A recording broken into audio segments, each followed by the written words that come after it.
Assalamualaikum warahmatullahi wabarakatuh. Perkenalkan, nama saya Pita Sari dari Prodi Pendidikan Bahasa dan Sastra Indonesia kelas A sore. Di sini saya akan mereaction sebuah video Rocky Gerung dalam debat pada acara Mata Najwa mengenai tahun pertama Jokowi Ma'ruf sampai di mana. Saya akan menyimak video ini dengan menggunakan 5 tahapan menyimak, yaitu yang pertama, tahap mendengarkan, kedua, tahap memahami, ketiga, tahap menginterpretasi, keempat, tahap penilaian, dan yang kelima adalah tahap respon. Baiklah, saya akan memulai videonya sekarang.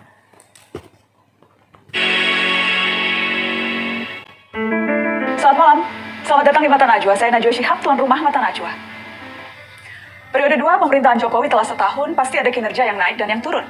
12 bulan sebenarnya bukanlah waktu yang panjang, namun masalah tentu tak akan pernah benar-benar hilang. Dari pandemi yang mematikan hingga demonstrasi yang berentetan bikin setahun terasa berkepanjangan. Tapi toh agenda pemerintah nyaris tak terurai sebab oposisi di parlemen terlanjur terberai. Konsolidasi politik yang solid akan dipakai untuk apa? Atau 4 tahun sisa dipakai elit bersiap pemilu berikutnya? Inilah Mata Najwa, tahun pertama Jokowi Ma'ruf. Sampai di mana?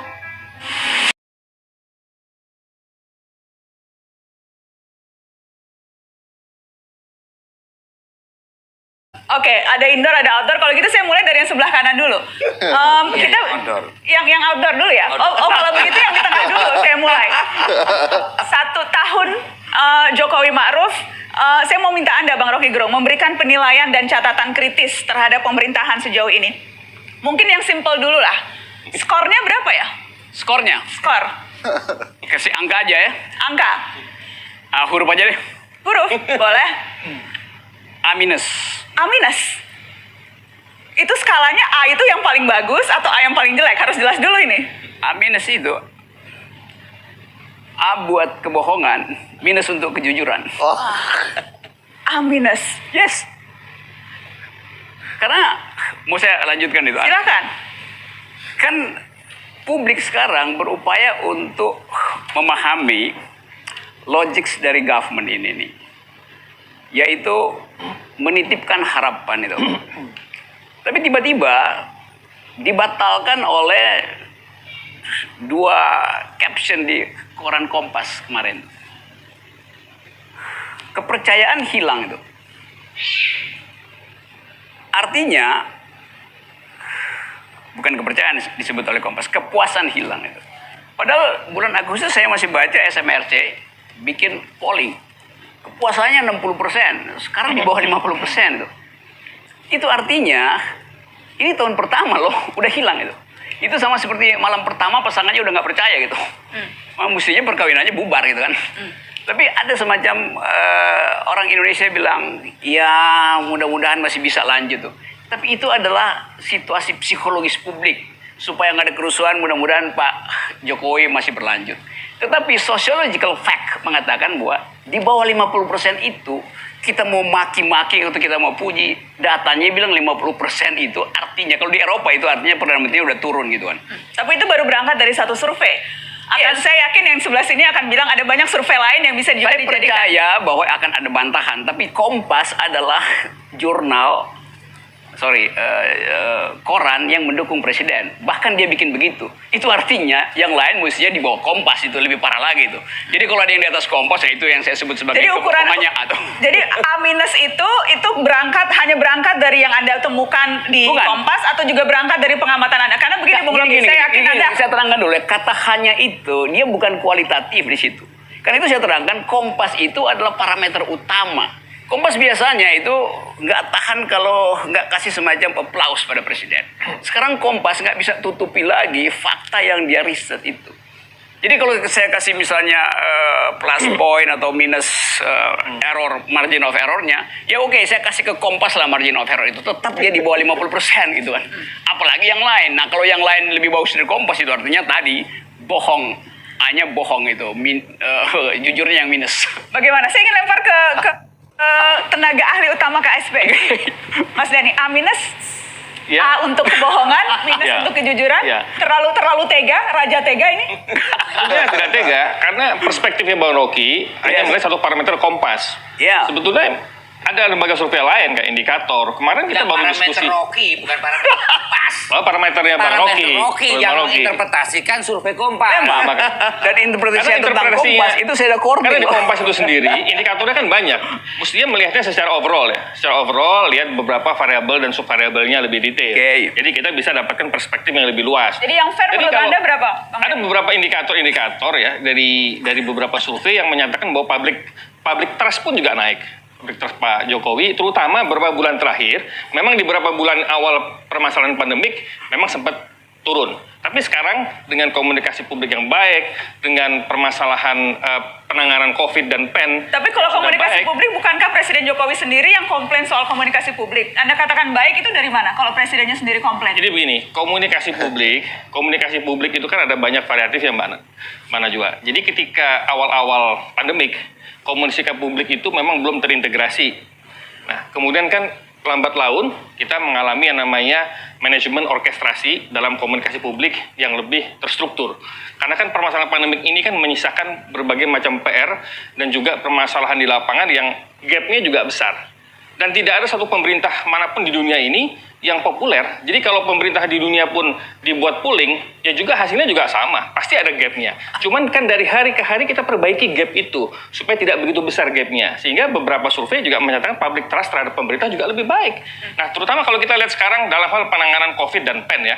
Penyerapan PEN kita sekarang sudah 344 triliun. Itu sudah tercapai 49,5% loh untuk penanganan kesehatan dan pemulihan ekonomi nasional. Berarti apa? Transformasi ekonomi yang menjadi salah satu visi besar Presiden itu tetap dieksekusi di lapangan seiring dengan permasalahan pandemik. Oke, nanti saya akan kasih kesempatan untuk menanggapi. Debat dimulai dari Bapak Rocky Gerung. Menurut Bapak Rocky, skor untuk tahun pertama Jokowi Ma'ruf adalah A-. A untuk kebohongan dan minus untuk kejujuran. Semua itu terjadi karena masyarakat menaruh banyak harapan kepada Bapak Presiden, tetapi tidak ditanggapi sehingga kepercayaan hilang. Hal ini terbukti dengan sebuah vote yang menyatakan bahwa kepercayaan Presiden yang awalnya 60% menjadi di bawah 50%. Itu artinya, Jokowi Ma'ruf dianggap tidak begitu baik karena melihat dari tahun pertama menjabat sudah kurang kepercayaan dari masyarakat. Selanjutnya, Pak Dhani menyangkal pendapat Pak Rocky karena kurang banyak sumbernya. Pendapat Pak Rocky hanya bersumber pada parameter Kompas saja. Ada beberapa indikator yang menyatakan bahwa public purse Jokowi pun naik, terutama beberapa bulan terakhir. Masalah yang datang di tahun pertama Jokowi Ma'ruf ini disebabkan karena pandemik, tetapi sekarang permasalahan tersebut sudah banyak terselesaikan, sehingga survei membuktikan bahwa public purse sudah jauh lebih baik.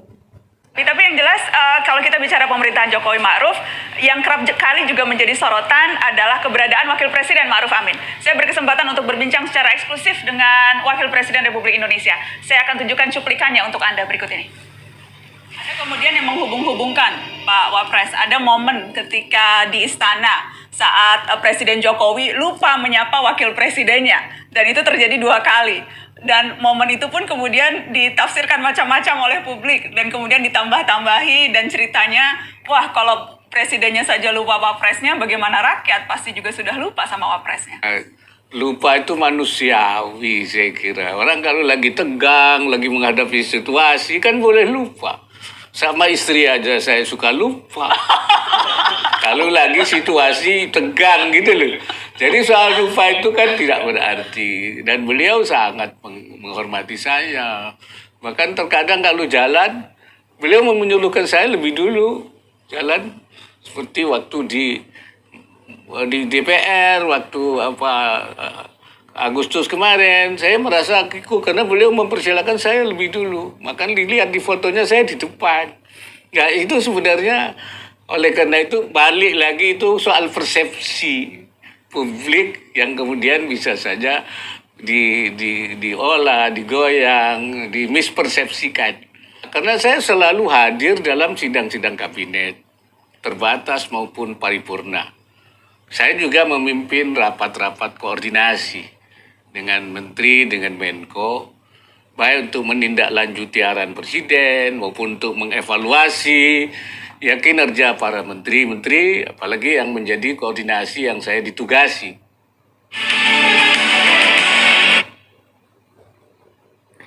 Nah, tadi Mbak Najwa Shihab menanyakan mengenai Bapak Presiden Jokowi yang beberapa kali lupa menyapa Bapak Wakil Presiden saat di istana yang menyebabkan persepsi buruk di kalangan masyarakat, yang menyebutkan bahwa Presiden saja lupa dengan wakilnya apalagi rakyat. Di situ, Bapak Ma'ruf menyangkal hal tersebut dengan alasan Bapak Presiden yang merasa gugup saat di istana sehingga lupa menyapanya.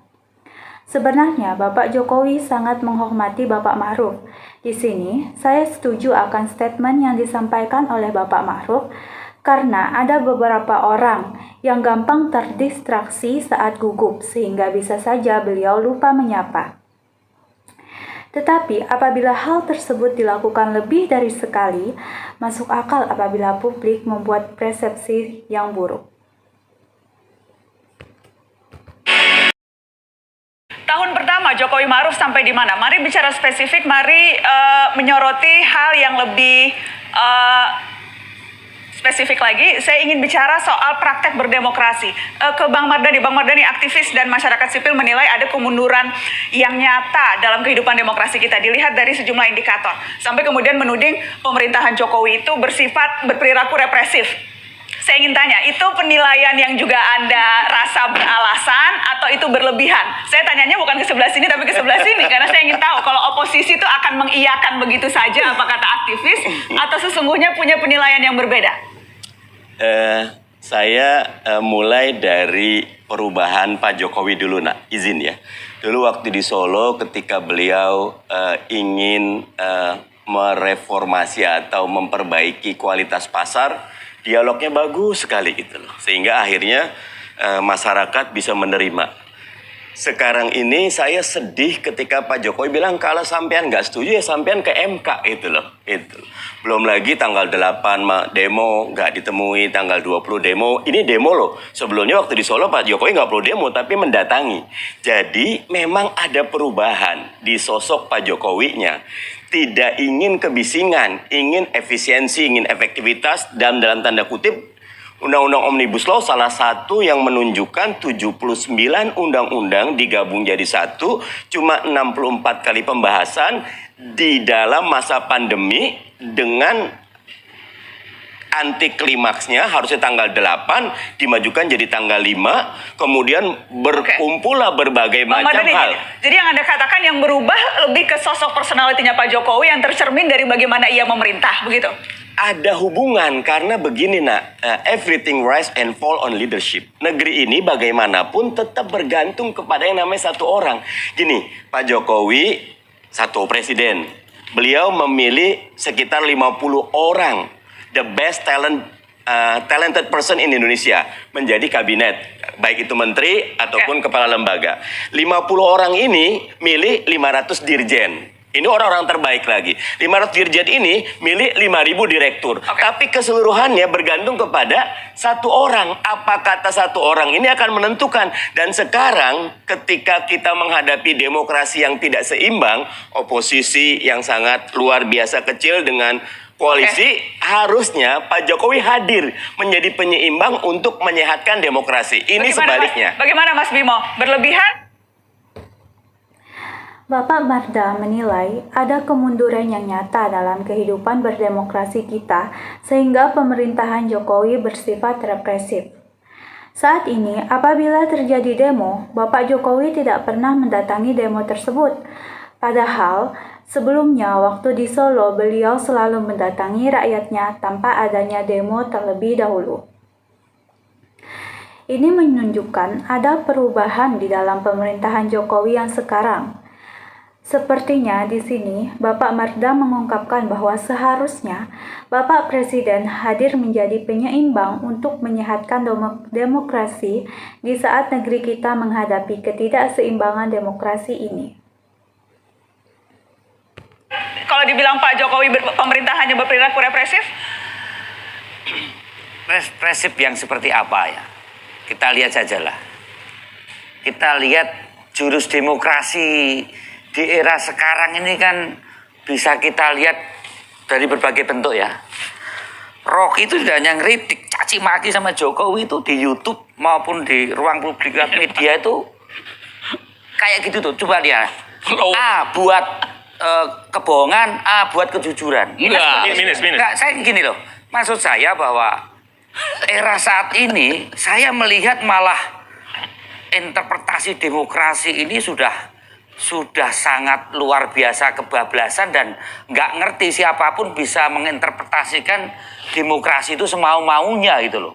Tanpa melihat kita ini memakai sistem demokrasi ini untuk apa gitu loh.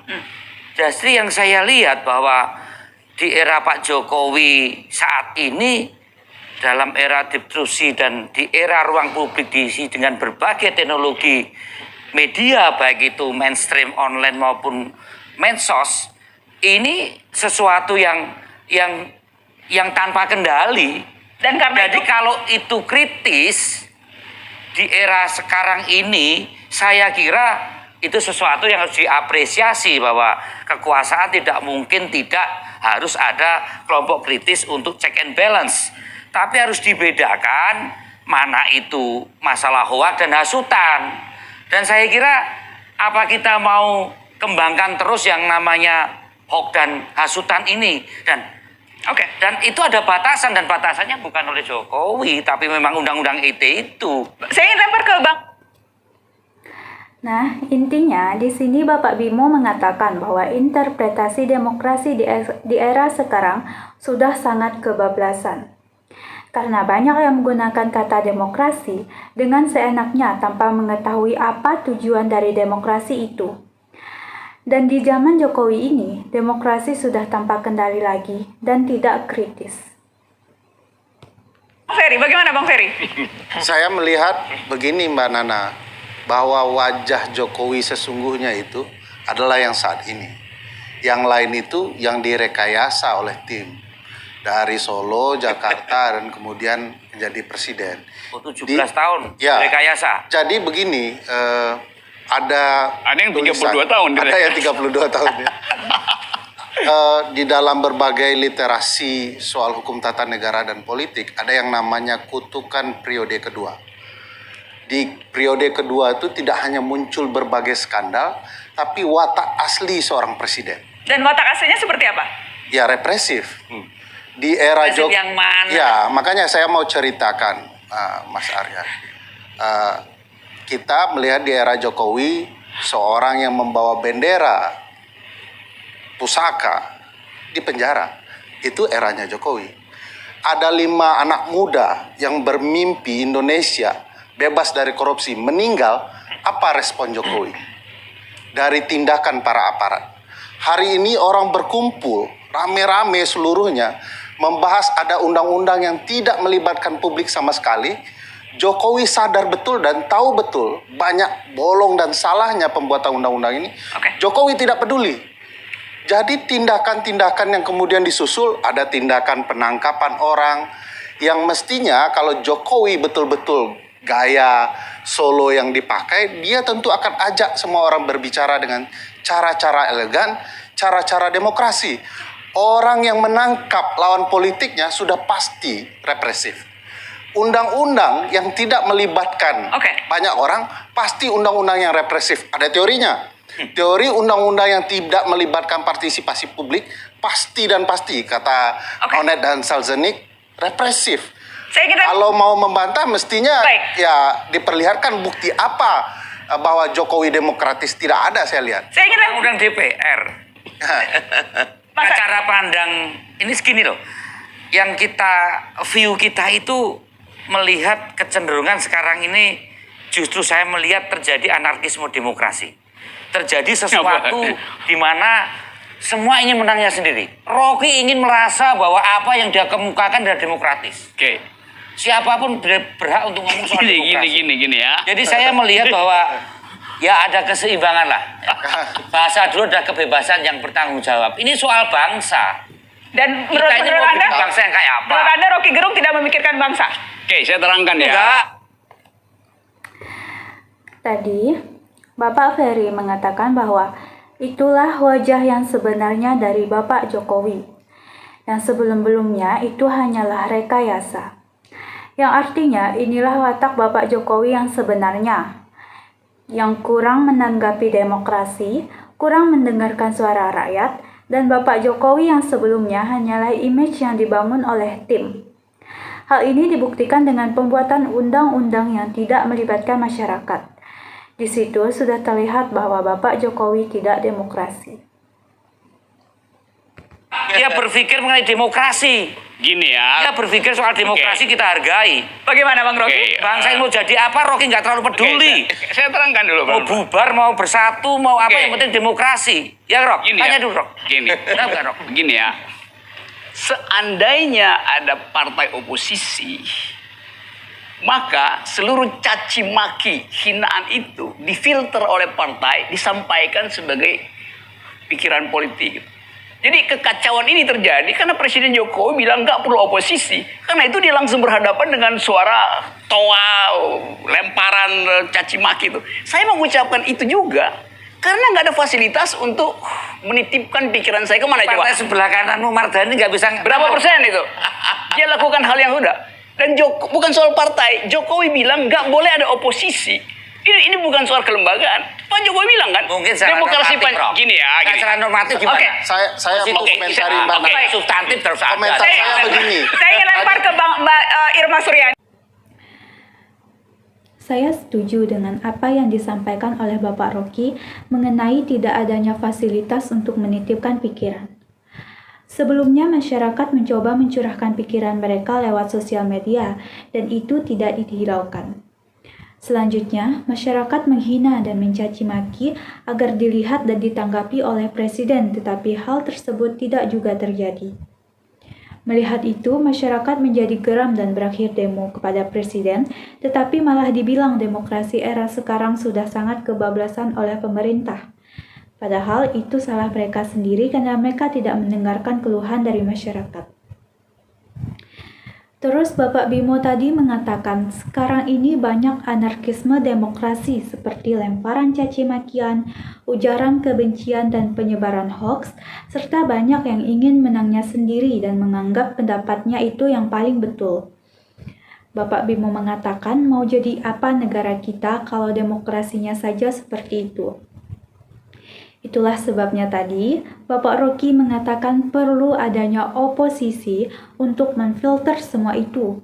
Tetapi hal ini tidak diperbolehkan oleh Presiden. Di ujung sana ada di Lampung, sudah bergabung dari Lampung. Mbak Irma, bagaimana Anda kalau Anda ada di studio di sebelah sini, Mbak, sebelah kiri saya. Karena saya ingin minta Anda menanggapi teman Anda, Rocky Gerung, Mbak Irma. Baik Nana, yang pertama saya ingin sampaikan Nana, kalau mau tahu rasanya bagaimana kawin ya kawin dulu, itu ya, itu dulu saya ingin sampaikan. Kawin Jadi apa Rocky nikah? harus kawin dulu baru bisa tahu rasanya kawin. Tadi kan Rocky bilang begitu. Nah yang kedua ingin saya sampaikan, Rocky ini kan selalu berpersepsi seolah-olah dia paling pinter, paling bener dan paling Ini bahas Jokowi apa bahas gue? Gini Nana, Oke, kita tahu dengarkan. nggak, Nana? Kalau di zaman Soeharto, Nana, orang seperti Rocky itu udah hilang, orang seperti Ferry itu udah hilang, udah nggak ada itu, udah dimarsinakan orang seperti orang dua ini.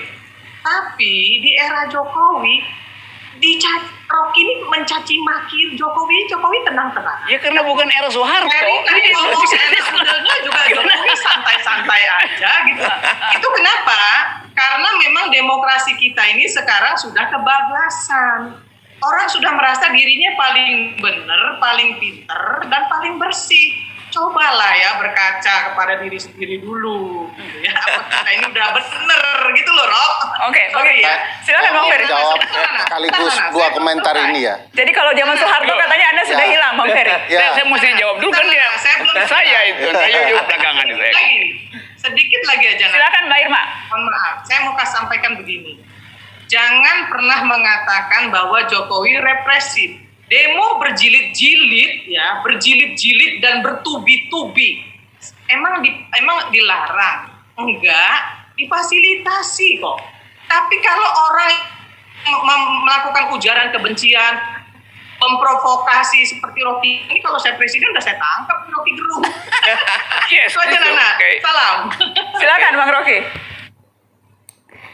Di bagian ini agak lucu saya rasa, karena di sini Ibu Erna malah membandingkan antara era Soeharto dan era Bapak Jokowi, yang mana itu sudah pasti berbeda.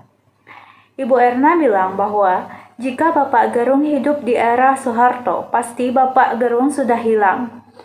Tetapi di era Bapak Jokowi ini, meski Bapak Gerung menjelekkan presiden, tetapi presiden tetap tenang-tenang saja. Itulah alasan bahwa demokrasi ini sudah sangat kebablasan. Gini ya, saya kasih pujian pada Pak Jokowi sekarang. Pak Jokowi itu berhasil memborgol teroris yang namanya Syahganda Nainggolan. Pak Jokowi berhasil memborgol koruptor yang namanya Jumhur Hidayat. Pak Jokowi berhasil memborgol penggelap pajak yang namanya Anton Permana. Tapi bohong. Semuanya adalah pekerja demokrasi itu.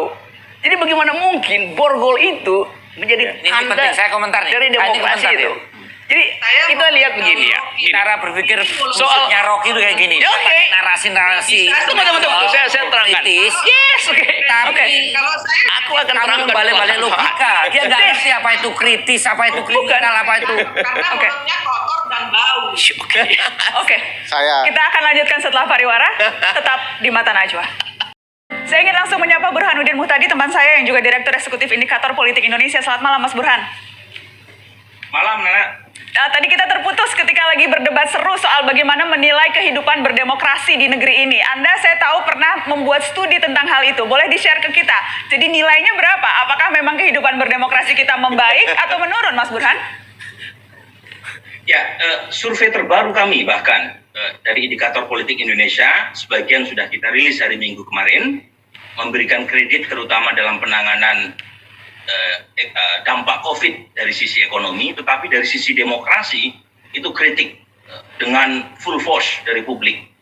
Karena hasilnya sebagian besar responden kami mengatakan ada penurunan kualitas demokrasi di Indonesia. Indikatornya apa, Mas Ditanya Burhan? tiga. Indikator turunnya kualitas demokrasi apa misalnya? Ada 4 pertanyaan yang kita ajukan, Nana. Pertama adalah apakah kondisi demokrasi sekarang itu lebih buruk, lebih tidak demokratis, misalnya satu. Yang kedua sama saja atau lebih demokratis. Sebagian besar mengatakan lebih buruk demokrasinya. Kemudian kita juga tanya misalnya apakah sekarang masyarakat lebih takut atau tidak menyampaikan aspirasi atau suaranya, sebagian besar juga mengatakan lebih takut. Kemudian kita juga tanyakan pertanyaan apakah sekarang masyarakat lebih khawatir untuk berdemonstrasi atau menyuarakan protes, sebagian besar juga menyatakan bahwa kondisi sekarang masyarakat lebih khawatir untuk menyampaikan protes. Termasuk soal aparat keamanan itu juga dianggap lebih semena-mena. Oke, saya ingin lempar langsung kalau begitu ke Mas Dhani. Jadi orang lebih Tapi takut sebentar. sekarang. Oh, belum selesai, silakan Mas Burhan. Terputus tadi, Ya, silakan. memang ini kondisi yang tidak unik Indonesia, Nana. Ya, kalau kita lihat misalnya studi dari Freedom House tentang Indonesia, kita sudah turun rankingnya dari full free 2013 di ujung pemerintahan Pak SBY sampai sekarang itu kita drop ya kondisi demokrasinya. Apalagi kalau kita runut dari The Economist Intelligence Unit ya. Kita sudah masuk float demokrasi ya. Oke. Itu.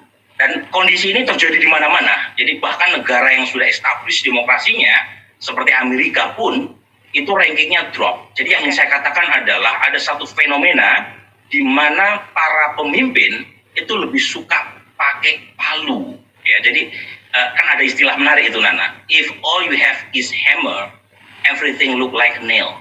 So kalau kita hanya punya palu, apapun terlihat seperti paku. Oke.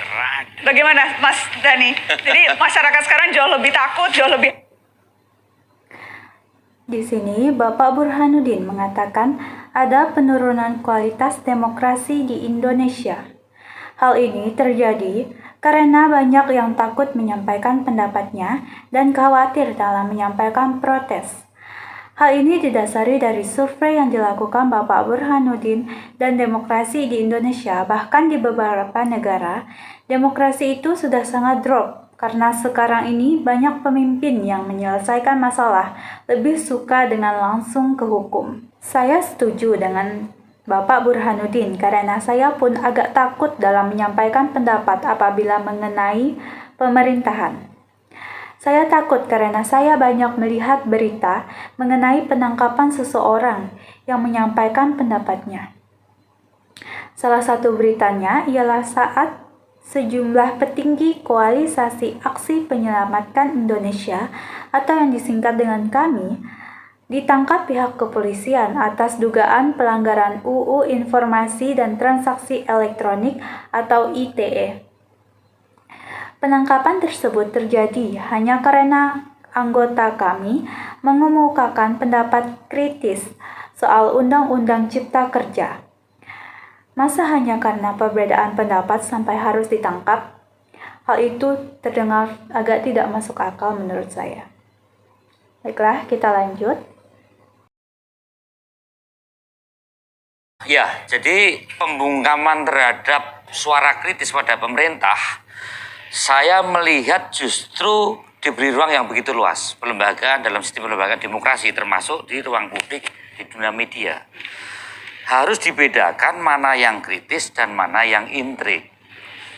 Kalau intrik yang kemudian menghasut, yang kecenderungan destruktif, dan berdampak pada tindakan-tindakan anarki, itu murni hal-hal yang bersifat hukum. Dan siapa? Yang bikin kita juga, Undang-Undang IT. Gitu loh. Jadi ini harus dipisahkan mana yang kritis dan mana yang intrik. Jadi Anda menolak kalau dikatakan pemerintah kerap kali berlebihan menanggapi kritik?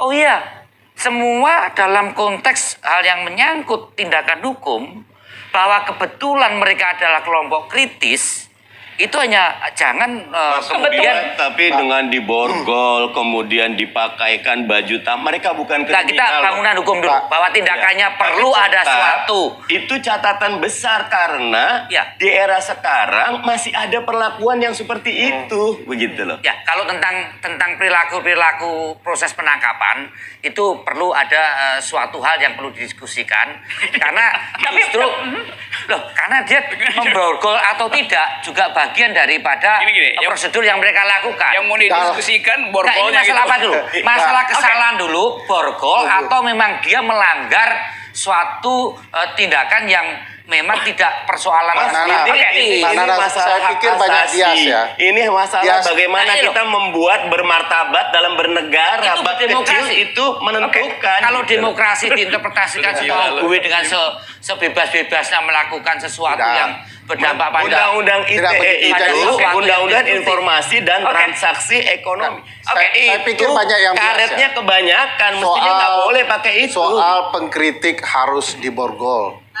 Tidak benar itu kalau kemudian para pengkritisi itu diborgol hanya demi kepentingan untuk mengatakan mereka pelaku hoax.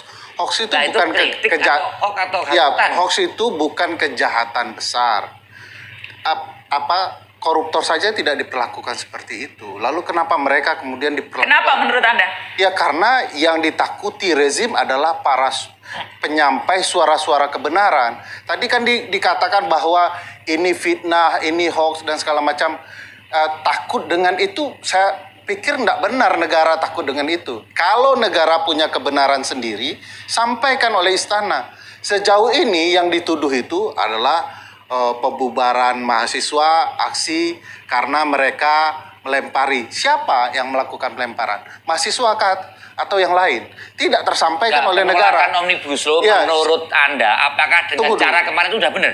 Enggak. Bakar-bakarnya itu benar? Bukan saya mau mengatakan lempar itu. Benar nggak penolakan dengan cara yang Anda lihat dari berbagai kasus ini? Kalau pemerintahan tanya Rocky itu benar nggak Rocky? Benar. Anda cara membakar semua ini benar? Bukan.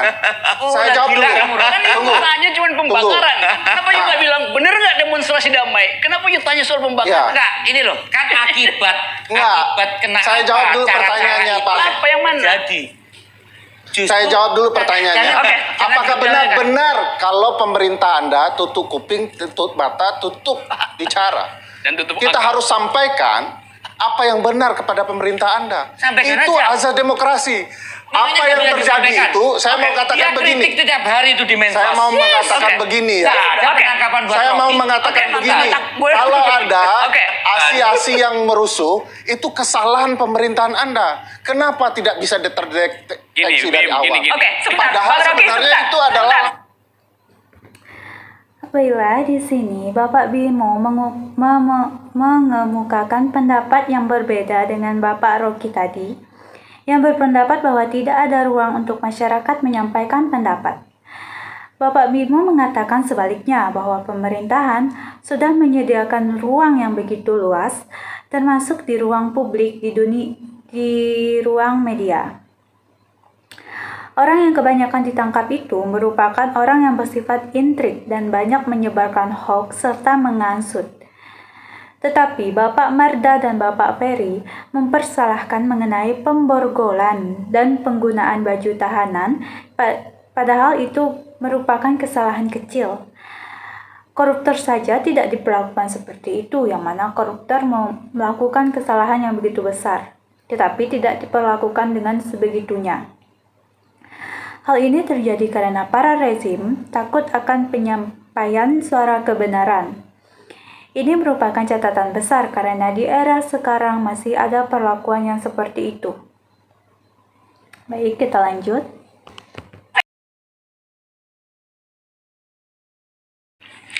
Ya, yang jelas selama 1 tahun pemerintahan Jokowi Ma'ruf berulang kali terjadi demo menyangkut pengesahan dan pembahasan sejumlah undang-undang yang tentunya masih hangat diingatan adalah demo yang terjadi bahkan kemarin ketika mahasiswa dan berbagai unsur dan elemen masyarakat berdemo soal Omnibus Law. Bagaimana mengartikan berbagai penolakan dan demonstrasi itu? Apakah memang sesederhana yang memang proses legislasinya minim dari partisipasi publik karenanya orang protes, atau ada yang lebih dari itu? ya saya pikir karena memang terlihat di depan mata proses legislasi itu bermasalah. Bayangkan kita punya pasal 5 huruf G mengenai azas-azas pembentukan peraturan perundang-undangan yang menentukan bahwa ada azas keterbukaan. Sampai hari ini Mbak Nana, kita tuh bingung karena draft itu tidak dibuka mana yang benar. Ada 7 versi, bukan 5 tapi 7 gitu ya. Dan, bayangkan kebingungan itu. Lalu ada di tapi itu porsi DPR kan? Enggak, itu ya. porsi DPR kan? Kamu Enggak, buka dong sekarang saya- ya, di 7. websitenya. Pak Arya Bima. Termasuk tadi pagi katanya ini sudah koruptor nggak ada diborgol. revisi Koruptor yang baru. diborgol. Kamu Tunggu ngomong dulu. tadi hoax loh. Iya, enggak hoax silahkan.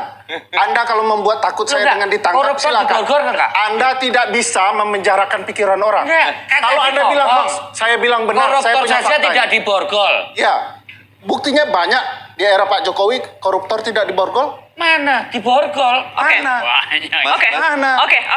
Ya, Kita saya mau ini baik, terus baik. yang dia ngomong Ya. soal draft yang berbagai Mas, substansi. Bima berapa Baik. sekarang? Dapatnya yang berapa? Undang Omnibus Law. Enggak, yang terakhir kita udah lihat. Ya, Berapa? yang terakhir Kirim itu. 1187.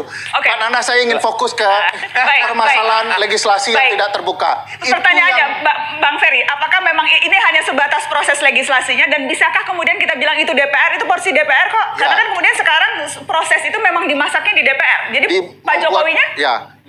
Membuat undang-undang itu perlu 2 hal yang baik, yaitu prosesnya dan materi muatannya. Sama dengan kayak sholat, kalau wuduknya tidak benar, prosesnya tidak benar, mau materinya sehebat apapun, tetap nggak sah. Sekarang ada 2, sudah wuduknya tidak benar, materi muatannya juga tidak benar.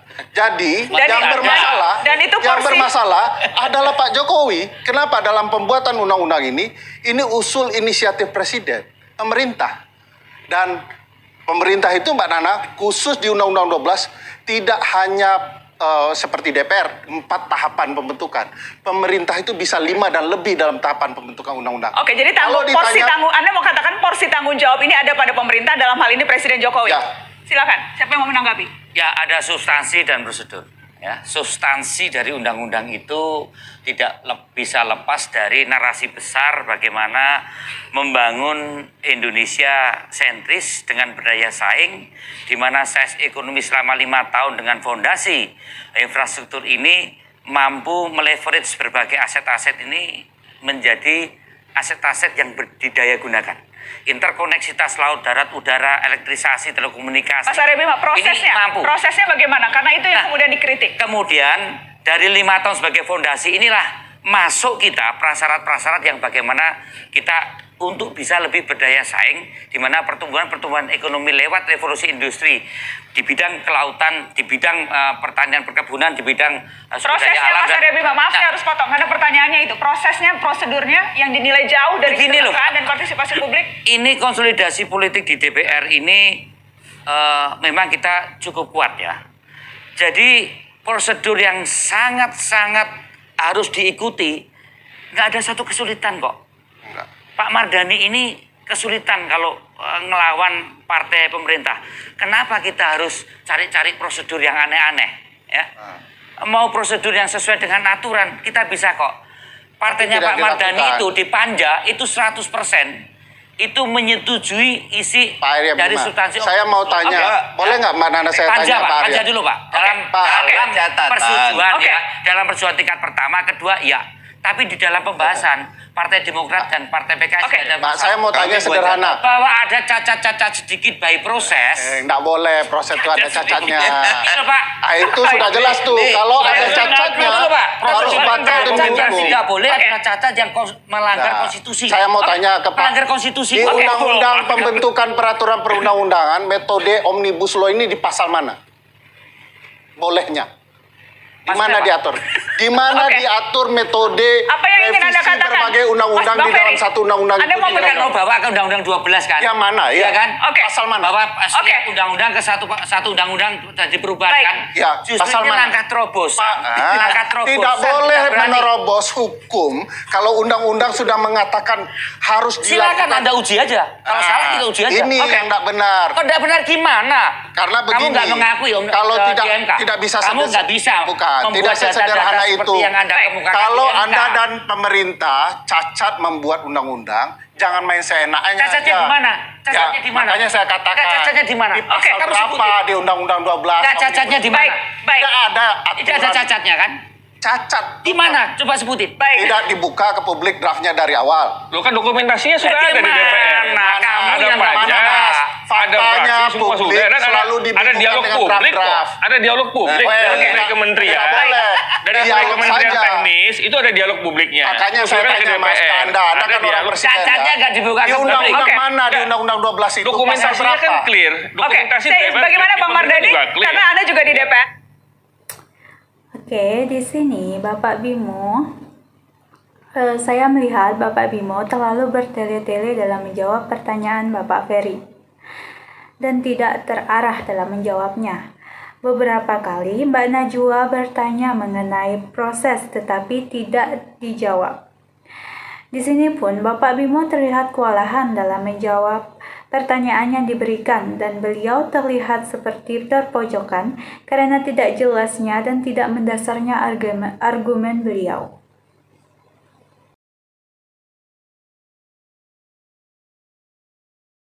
Saya ingin langsung lempar ke Bang Rocky Gerung. Bang Rocky Gerung, dalam berkali-kali kesempatan, kalau kita tadi misalnya menyambung dari apa yang disampaikan oleh Wakil Presiden, dalam berkali-kali kesempatan kita tahu Pak Jokowi mengatakan sudah tidak ada beban lagi nih di periode kedua. Melihat berbagai langkah yang diambil, termasuk spesifik di Omnibus Law, apakah memang itu tercermin tidak ada beban lagi karenanya siapapun yang keberatan silahkan ke Mahkamah Konstitusi? Gini ya, ini kalau saya punya kopi yang bukan kapal api, kopi itu setelah saya produksi, orang pertama yang minum kopi itu dia komplain. Oh ini kopi ini udah basi gitu. Lalu saya bilang, silahkan you datang ke lembaga konsumen itu. Sama juga prinsipnya. Jadi kalau DPR itu bermutu, dia akan berupaya untuk dihalangi orang bawa itu ke Mahkamah Konstitusi. Ini justru dia diajukan, kan ada prosedurnya. Loh itu prosedur buruk, itu pertanda bahwa produk itu cacat dari awal. Karena itu diuji ke Mahkamah Konstitusi. Kalau Anda yakin bahwa itu bersih, Anda akan bilang tidak mungkin dia sampai ke Mahkamah Konstitusi. Itu logikanya begitu tuh. Karena itu Mahkamah Konstitusi mestinya kasusnya makin lama makin turun. Ini DPR sodorin ke situ. Jadi dari awal cacatnya di situ. Sekarang saya terangkan philosophical crack dari undang-undang itu. Undang-undang yang bagus, dia mesti melibatkan ijab kabul dengan partnernya tuh. Partner dari undang-undang ini siapa tuh? Satu adalah buruh. Legal standing buruh itu siapa? Ya Menteri Perburuan. Di dalam seluruh dunia dari abad 12 sampai 2020, Menteri Perburuan itu harus pro buruh. Kalau buruh nolak, Menteri Perburuan mesti nolak. Itu logik dari apa yang disebut undang-undang kesosialan manusia. Itu satunya. Legal standing dari undang-undang ini juga akan berakibat pada lingkungan hidup. Sekarang misalnya saya tanya, apakah 20.000 jenis pohon di hutan Papua itu diajak bicara? Apakah 150.000 jenis serangga di hutan Papua diajak bicara? Apakah 200 jenis mamalia di hutan Papua diajak bicara? Apakah 500 masyarakat adat dengan 500 jenis bahasa di Papua diajak bicara? Dia adalah pengantin yang akan kena akibat dari undang-undang ini. Siapa legal standingnya? Ya LSM, society. Undang-undang ini bypass itu tuh. Jadi yang namanya publik bukan sekedar orang tapi juga pohon. Itu logika dari hukum lingkungan yang sudah dari tahun 70 diedarkan ke seluruh dunia. Indonesia buta huruf terhadap environmental ethics. Oke. Itu masalahnya. Bagaimana? Silakan Mas Eri. Ya, kita berada dalam kondisi Saya setuju dengan Bapak Rocky bahwa dalam Undang-Undang Omnibus Law ini tidak ada dilibatkannya masyarakat atau buruh di dalamnya. Itulah sebabnya banyak masyarakat yang tidak setuju dengan isi yang terkandung dalam undang-undang itu. Bukannya memperbaiki undang-undang tersebut, Bapak Jokowi malah mendiamkan ketidaksetujuan masyarakat tersebut. Hal itu sangat disayangkan menurut saya.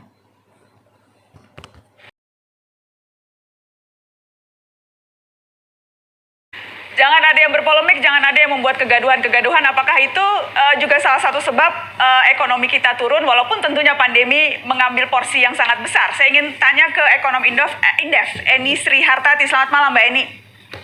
Malam Mbak Nana. Malam ini kita memberikan skor kepada pemerintahan Jokowi Ma'ruf. Skor Anda berapa Mbak Eni khusus bidang ekonomi?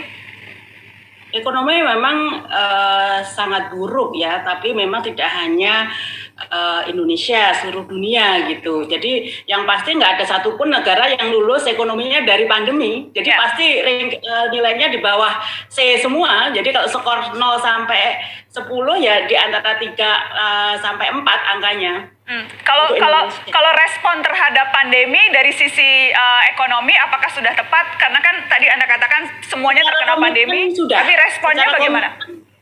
Secara komitmen mungkin bisa dibilang cukup karena cepat sekali begitu pandemi di Maret, Juni itu sudah keluar yang namanya program PEN, bahkan ada Perpu, bahkan ada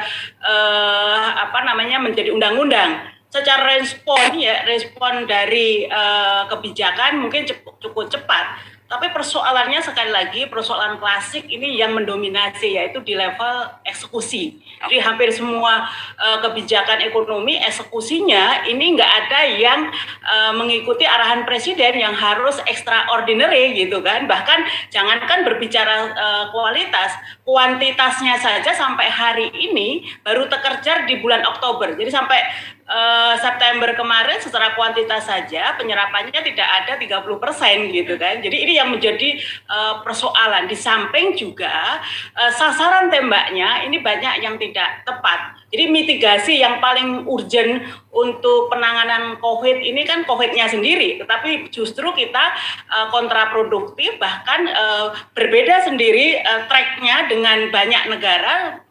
Hampir semua negara sudah melandai, kita malah semakin meningkat gitu. Oke, saya ingin lempar ke Mbak Irma. Mbak Irma masih bersama kami. Bagaimana Mbak Irma? Jadi komitmennya ada, tapi eksekusinya berantakan Mbak Irma. Itu yang saya simpulkan. Anda bagaimana melihatnya? Makanya saya selalu katakan bahwa ini terkait dengan pemerintah daerah ya Nana ya, gubernur lah ya, banyak sekali serapannya rendah. Itu kenapa begitu? Karena memang mereka lebih mementingkan kepentingan dirinya sendiri daripada kepentingan bangsa dan negara. Mereka melakukan itu karena apa? Karena mereka merasa mereka nggak akan bisa diganggu-gugat oleh pemerintah, nggak bisa diberhentikan kan oleh presiden.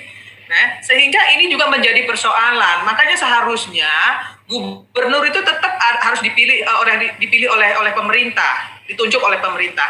Bupati, wali kota boleh dipilih langsung. Kalau sekarang ini Nana ada loh pemerintah daerah, Pemda di provinsi. 17% kan gila tuh. Tapi kan pemerintah nggak bisa ngapa-ngapain, Menteri Dalam Negeri juga nggak bisa memberikan punishment. Oke. Kan susah. Kenapa? Karena mereka menganggap Menteri Dalam Negeri nggak bisa melakukan apa-apa terhadap mereka. Dan ini menjadi bahaya, Nana. Oke. Tapi Nana, sekali lagi ingin saya sampaikan bahwa sedikit aja. Saya memberikan apresiasi kepada Ibu Sri Mulyani. Di tengah pandemi COVID seperti hari ini, ekonomi kita masih bisa bertahan dibandingkan Singapura, Malaysia, dan Jepang misalnya seperti itu. Kita baru masuk ke krisis setelah mereka terjun duluan gitu. Ini juga harusnya dibandingkan, jangan cuma bicara di dalam negeri, tapi harus dibandingkan juga dengan negara-negara di luar kita. Oke, saya ingin minta silakan menanggapi. Bang Mardhani mau menanggapi atau Bang Rocky? Tadi, menurut Ibu Eni Sri Hartati, skor ekonomi saat periode Bapak Jokowi ini di angka 3-4. Dan itu artinya ekonomi pada periode Jokowi sangat buruk. Tetapi jika melihat dari komitmen yang dijanjikan saja, ekonomi saat pandemi cukup baik. Tetapi pada tahap eksekusinya sangat berantakan. Nah, kalau menurut Ibu Erna, yang salah di sini adalah gubernur yang tidak mengikuti arahan presiden, karena gubernur itu lebih mementingkan diri sendiri. Dan menurut Ibu Erni, ekonomi di Indonesia ini lebih baik dibandingkan dengan Singapura, karena ekonomi kita baru memasuki krisis setelah negara-negara tersebut. Saya komen beberapa hal. Nah, yang pertama, Menteri Dalam Negeri punya instrumen untuk mengorkestrasi pemerintah daerah. Karena setiap pemerintah daerah anggarannya itu harus disetor dulu ke Kementerian Dalam Negeri. Kalau Kementerian Dalam Negeri tidak menyetujui, dia bisa mengarahkan. Jadi yang diberikan Mbak Irma ini justru kontraproduktif terhadap upaya kita memperkuat otonomi daerah. Yang kurang, pemerintah pusat itu ngayomi, ngajak bincang, ayo dibuka datanya. Karena Kementerian Dalam Negeri punya Dirjen Keuangan Daerah, dia bahkan punya Dirjen Pembinaan Desa bahkan. Yang catatan saya ketika pandemi memang Kemenkes dan Kemendagri mestinya diberikan peluang karena dua-duanya itu bisa mengorkestrasi. Sekarang kemana Kemenkes tidak diberikan peluang? Kemendagri kenapa? Karena Pak Jokowi berpikir kotak-katik di atas, gugus tugas, itu yang menyebabkan pandemi kita punya catatan banyak gitu. Mbak Irma silakan. Ya, salah. Kalau menurut Bapak Marda sendiri, yang salah di sini tidak hanya gubernur, karena Menteri Dalam Negeri punya sebuah instrumen untuk mengorkestrasi pemerintahan daerah. Karena setiap pemerintah daerah harus selalu menyetor anggarannya ke Kementerian Dalam Negeri. Dan apabila Kementerian Dalam Negeri tidak setuju, dia bisa mengarahkan pemerintah daerah. Intinya di sini seharusnya Menteri Dalam Negeri selalu mengayomi semuanya agar semua terorkestrasi dengan baik. Dan bilang Mendagri punya orkestra. Betul punya orkestra. Tapi apakah orkestra itu dipatuhi oleh gubernur? Enggak dipatuhi, Pak. Kenapa? Saya menambahkan. Mereka tidak dipilih dan ditunjuk oleh pemerintah. Saya menambahkan. Tidak ditunjuk oleh pemerintah, itu yang menjadi masalah. Makanya saya tadi bilang, harusnya gubernur ditunjuk oleh pemerintah sehingga. Silakan Bang Rocky, Anda mau menanggapi? Saya. Ya. Keliru Pak Mardhani bicaranya. Saya. Silakan Bang Rocky Gerung. Saya menanggapi pikiran, bukan bunyi-bunyian tuh. Bunyi-bunyi itu tadi yang disampaikan Mbak Irma menurut Anda bunyi-bunyian? Iya, suara aja. Pikirannya kan nggak ada. Apa yang mau ditanggapi? Sebentar. Kalau yang namanya mamalia diajak bicara, pohon diajak bicara, kemudian bunga-bunga diajak bicara, itu yang baru nggak ada pikirannya. Nggak nyampe itu. Itu kan nggak Pikirannya nyampe. ada di dengkul. Oke. Ada itu di otak. Saya mau merespon Oke. pernyataan Oke. Seperti itu. Orang seperti Rocky ini. pernyataan dari Irma mulai itu baru Jokowi- hoax menurut dari saya. mulai Jokowi- Kenapa Baik.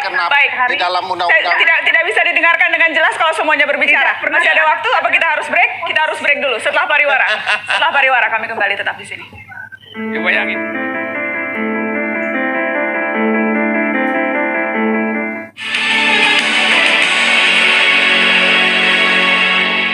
Ya, masih rame di tengah-tengah break pun masih rame. Rektor UI gue bilang dungu. Dan sekarang kita sudah masuk on air. Sorry. Sudah masuk on air. Anda mau meralat? Karena sudah terlanjur masuk on air yang tadi Anda katakan. Suka edit yang udah saya ucapin. Oke. Mau minta maaf juga? Tidak perlu? Tidak mau minta maaf? Bisa saya pertanggungjawabkan. Bisa dipertanggungjawabkan. Baik, jadi kalau yang tadi mendengarkan, Bang Rocky Gerung bisa mempertanggungjawabkan itu. Ini sudah segmen terakhir, ini sudah segmen penutup. Judul Mata Najwa malam ini, sampai di mana? Karenanya pertanyaan saya juga akan retorika. Sampai Ya. di mana ini? Jokowi Ma'ruf sampai di mana, Mas Dhani? Ya, jadi apa yang tadi disampaikan oleh kawan-kawan tadi, bahwa di dalam penanganan masalah COVID ini kita berpikir secara ekosistem, Pak. Ekosistem penanganan COVID ini. Jadi Pak Jokowi ini orang yang sangat detail, yang ingin semuanya bisa terkuantifikasi. Dan beliau ingin semua bekerja as a team, work as a team, super team, bukan superman. Sehingga diberlakukan yang namanya elaborasi antar lembaga. Ya, itu pembentukan komite untuk mengelaborasi semuanya. Oke. Dan yang kedua di sini ada penyerapan anggaran, kita bicara ada value of mindset-nya juga. Karena ini kan anggaran besar. Nah, sementara kan semua juga para pejabat publik yang ingin secure. Karena ingin secure, maka penyerapan anggaran tentunya memperhatikan berbagai aspek. Baik. Nah, sehingga turunlah sampai dengan DIPA dan sebagainya. Nah, yang terakhir adalah bahwa apa yang dilakukan Bapak Presiden sekarang melalui terobosan apakah itu Undang-Undang Cipnaker itu untuk menampilkan sebuah wajah baru Indonesia sebetulnya, Pak. Jadi inilah wajah baru Indonesia untuk menuju daya saing Indonesia yang lebih baik, daya saing negara yang lebih baik, daya saing industri yang lebih baik, dan daya ungkit kesejahteraan. Nah, marilah kita sama-sama melihat output dan outcome yang akan kita capai. Jangan kita sibuk dulu bicara proses-proses yang sebetulnya proses itu bisa didokumentasikan dengan baik. Nah, marilah kita melihat output dan kita challenge output itu sama-sama untuk mencapai kinerja yang terukur. Saya ingin lempar ke Bang Ferry karena kemudian saya ingat Pak Muldoko, atasan Anda di KSP, mengatakan kebijakan tak populer memang harus diambil karena ini untuk masa depan. Ya, Bagaimana? Sampai di mana ini memang pil pahit yang harus ditelan tapi nanti akan enak? Apakah pengandaian itu tepat? Saya pikir tidak ada enaknya untuk orang ditahan untuk bicara tentang apa yang dia anggap benar ya. Yang benar yang terjadi adalah Pak Jokowi sedang membuka ruang untuk pasar dunia sebesar-besarnya masuk Indonesia tanpa batas. Ada penelitian yang mengatakan, Mbak Nana, Sol Picciotto nama profesornya, silakan nanti ditemukan oleh para buzzer, benar nggak ini profesor, mengatakan saat ini di dunia sedang ada persaingan membuat peraturan agar politik ekonomi global bisa masuk ke negara-negara masing-masing di dunia. Dan itulah yang sebenarnya ada di dalam Omnibus Law. Wajah Omnibus Law adalah wajah politik bisnis. Dan Pak Jokowi saat ini berdiri sebagai pebisnis, bukan sebagai Presiden Republik Indonesia. Mas Aryo Bima, sampai di mana? Apapun mau dikomentari bahwa kepercayaan publik terhadap kemampuan menyelesaikan berbagai persoalan bangsa ini menunjukkan angka di atas 60. Bahwa ada ketidakpuasan, memang situasinya abnormal, situasi pandemi. Tapi rakyat, masyarakat masih percaya bahwa Pak Jokowi Ma'ruf mampu menyelesaikan berbagai persoalan bangsa, baik itu persoalan ekonomi, kalau dalam hal pandemi, persoalan virusnya, persoalan penyebarannya, maupun persoalan dampaknya. Ada kekurangan di sana-sini, ada ketidakpuasan, itu masih sangat bisa dipahami karena situasinya adalah abnormal, situasinya adalah unpredictable, ada kurang koordinasi, ada kurang komunikasi, memang ini adalah pandemi yang tiba-tiba datang. Tapi saya masih meyakini antara kehendak subjektif Pak Jokowi Ma'ruf dan kehendak publik masih ada sesuatu sebagai sesuatu yang bisa di-leverage untuk program 4 tahun ke depan. Kepuasan publik ada yang kurang, tapi kepercayaan publik masih di atas 60%. Saya kira itu. Pak Mas Mardhani, Bang Mardhani, sampai di mana Jokowi Ma'ruf? 3 hal nak ya, tahu, mau, mampu. Taunya punya catatan, Undang-Undang Omnibus Law ini sangat jauh dari harapan ingin membangun iklim bisnis yang kokoh. Mestinya penguatan hukum, mestinya kita menghargai lingkungan, mestinya kita memperkuat dalam negeri. Undang-undang ini tahunya bermasalah. Mampunya dengan serapan anggaran yang udah Oktober loh, di bawah 40% itu. Bahkan kalau kita melihat ini tidak mampu. Maunya ada niat. Jadi sangat jauh dari harapan. Rapotnya merah total. Merah total. Mbak Irma, silakan. Singkat Mbak Irma. Ya, kalau oposisi memang seperti itu. Tapi kami meyakini bahwa Omnibus Law ini akan meningkatkan ekonomi Indonesia di masa yang akan datang. Hanya orang yang takut dengan perubahan, yang tidak setuju dengan Omnibus Law. Hanya itu yang ingin saya sampaikan, Nana.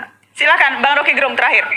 Saya baca seluruh komentar publik, bukan sekedar dalam negeri, di luar negeri. Dari Yerusalem Post sampai Washington Post, dari Moskow di utara sampai Melbourne di selatan, itu semuanya mengejek undang-undang ini. Jadi undang-undang ini sebetulnya dipikirkan oleh dunia sebagai berbahaya bagi lingkungan dan berbahaya bagi demokrasi. Kenapa begitu? Ada pujian dari Bank Dunia. Ya, Bank Dunia itu bank ingin cari proyek di Indonesia. Jadi itu udah biasa lah, kita tahu Bank Dunia itu adalah player di dalam bisnis global. Jadi tidak bisa jadi ukuran atau patokan. Jadi ukuran. Kemudian kita baca secara detail soal-soal itu. Maka saya menemukan satu problem di situ, bahwa undang-undang ini adalah pesanan dari plutokrat. Plutokrat itu artinya orang yang punya uang, sekelompok orang. Plutokrat memesan itu, dan pemerintah terpaksa mesti terima pesanan itu karena dia udah diijon duluan. Dan pesanan itu yang kemudian akan dinikmati oleh kleptokrat. Oke. Jadi dari awal ini undang-undang ini. Pendapat Rocky adalah salah. Oke. Nah, karena itu saya anggap keresahan publik yang menganggap ini belum proses yang mana yang resmi, pindah-pindah phone, pindah-pindah papers, ya mungkin sekali pindah. Format terakhir itu mungkin akan ditulis di atas kertas toilet, paper toilet, supaya lebih efisien gitu kan. Jadi ini undang-undang paper toilet. Kita akan cari waktu yang lain untuk berdiskusi soal ini lebih panjang. Tapi sayangnya waktunya tidak malam ini karena waktunya sudah.